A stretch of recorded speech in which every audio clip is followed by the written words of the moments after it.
Ecclesiastes Chapter 4, verse 4. This is why you work so much in life and you never even knew it until right now. And I saw that all toil and all achievement spring from one person's envy of another. This too is meaningless, a chasing after the wind. Let's start at verse 1. Again I looked and saw all the oppression that was taking place under the sun. And you're living in that oppression every day. If you're making a house payment, you have followed the system to oppress yourself, according to the Word of God. Again, I looked and I saw that all oppression that was taking place under the sun, on earth, I saw the tears of the oppressed, and they have no comforter.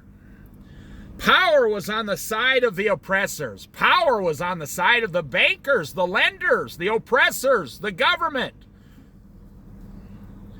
And they have no comforter.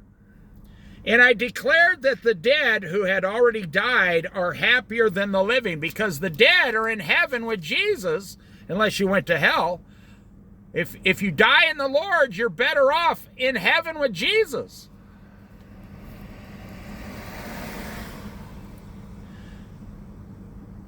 Who are happier than the living and who are still alive. But better than both is the one who has never been born. This is some hard teaching. Who has not seen evil that is done under the sun. Some children have never seen evil,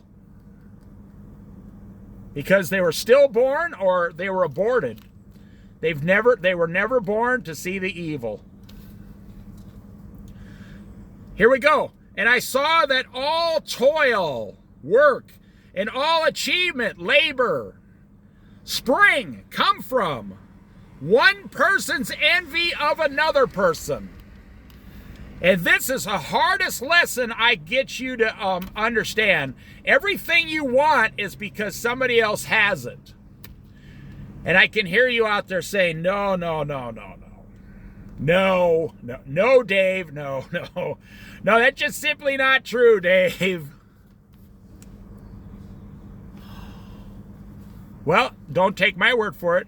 Ecclesiastes Chapter 4.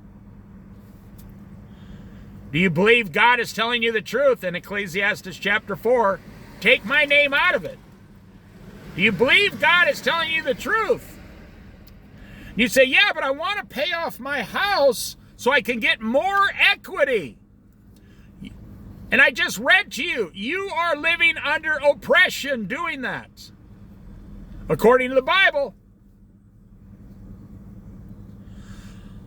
And I saw that all toil and all achievement spring from one person's envy, E-N-V-Y, of another person.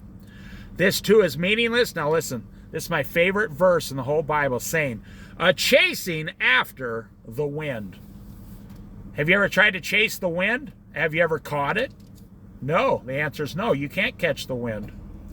You can make little wind devices and make them spin around, but you can't catch the wind itself. Chasing after the wind. That's what it says about all the work you're doing on earth. Now listen. Fools fold their hands and ruin themselves. Now it doesn't say, the Bible clearly sees there's a brand new car, $45,000. Now, there was a guy about 45 years old driving it. And what's he going to have to do? He's going to have to go to work until he's 52 years old to pay that car off. He just signed up for 7 years of payments with his young life. Well, I got to pay this $450 a month minimum. I better get to work.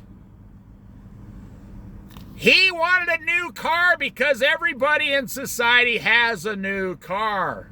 We keep envying, E-N-V-Y-I-N-G, envying each other into our own personal depression.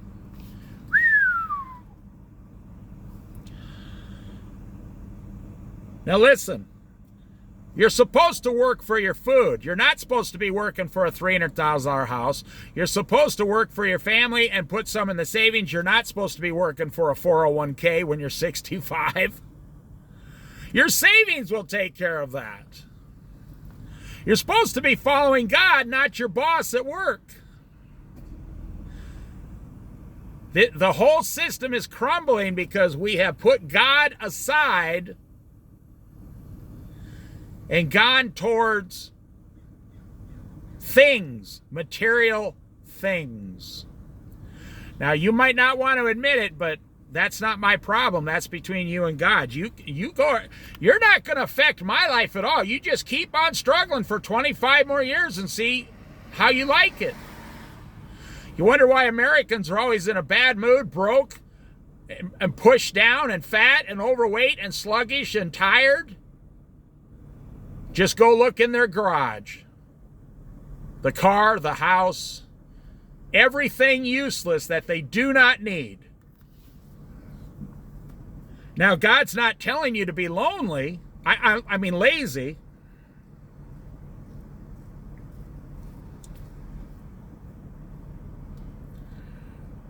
Look at that guy shook his head at me. That guy shook his head at me. He's walking a homeless guy with a cat. He came up beside me sitting here, looked at me, and shook his head at me in disgust because I was sitting here. I just had a homeless man look at me in disgust.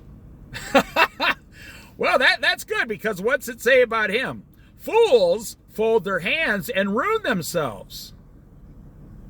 Better one handful with tranquility than two handfuls with toil and chasing after the wind.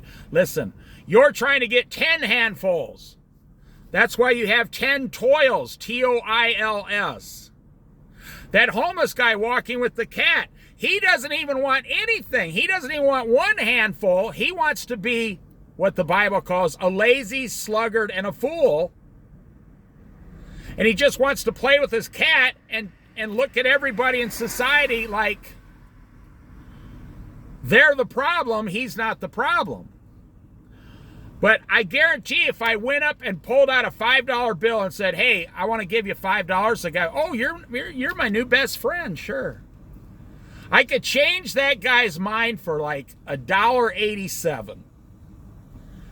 The guy hates me, give him $1.87, he likes me. He'd say, hey, that guy's all right. He gave me some free money. You see, the Bible just said, you're overworking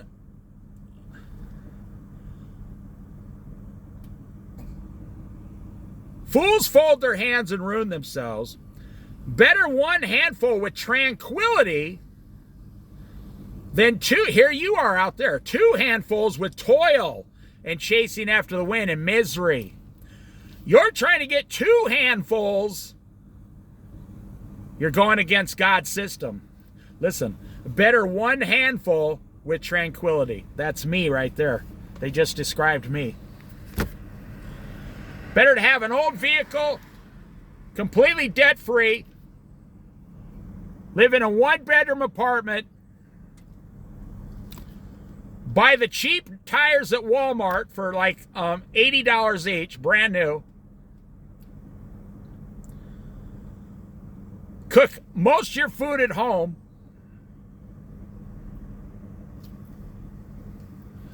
but what does it say? If you're miserable today, it's because you believe you should have 2 handfuls, 3 handfuls, 4 handfuls, and every time you go putting your hand back in that bucket, you got to go back to work. I've said that hundreds of times in these Bible studies. You are causing your own misery. And why are you doing this? Because in your heart, you want something that other people have also. Just go ahead and pull out some ice cream in front of a group of children and tell the kids, oh, I can only give you half of you the ice cream. The other half will have to have no ice cream. And you will see screaming and yelling nonstop amongst those kids. No, I want the ice cream. I get the ice cream. I deserve the ice cream. Well, the same thing. You're an adult now. The same thing. you want the better house. You want the better truck. You want the better car. You want the bigger 401k. You want the better job. You want more money at your job than your neighbor has at the exact same job. And what does God say? You are pushing toil. You are pushing toil in your life, misery in your life. That's what you're pushing nonstop.